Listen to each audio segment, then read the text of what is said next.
আমার প্রেমিকা, যার সাথে আমার প্রেম ছিল, কাল তার বিয়ে।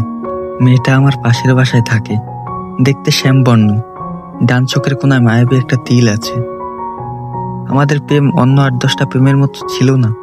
রাতভর ফোন আলাপ, দিনক্ষণ ঠিক করে দেখা করা, একে অন্যকে নামি দামি উপহার দেওয়া, এসবের বালাই ছিল না।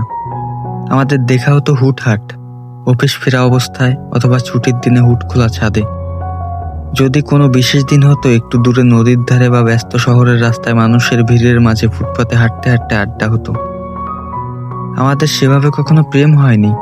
সে আমাকে বলেনি ভালোবাসি, আমিও তাকে বলিনি ভালোবাসি।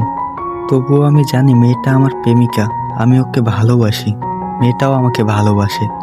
আমি টের পাই, আমি উপলব্ধি করি, তাই আলাদা করে কেউ কখনো কাউকে বলিনি যে ভালোবাসি।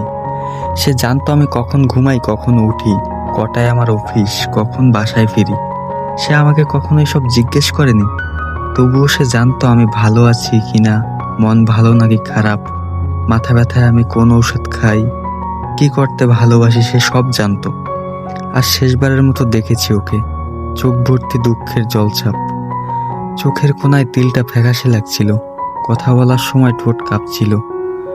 ও কি বলতে চেয়েছিল আমি জানি, আমি কি বলতে চেয়েছিলাম সেটাও ও জানে। তবুও কথাটা কেউ কাউকে বলিনি।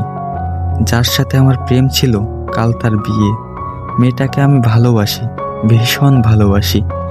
কথাটা ওকে কখনো বলিনি, আমাকেও ও বলেনি ভালোবাসি। তবুও মায়াবী এই মেয়েটা আমার প্রেমিকা, আর আমি তার ব্যর্থ প্রেমিক, কারণ আমি তাকে ভালোবাসি।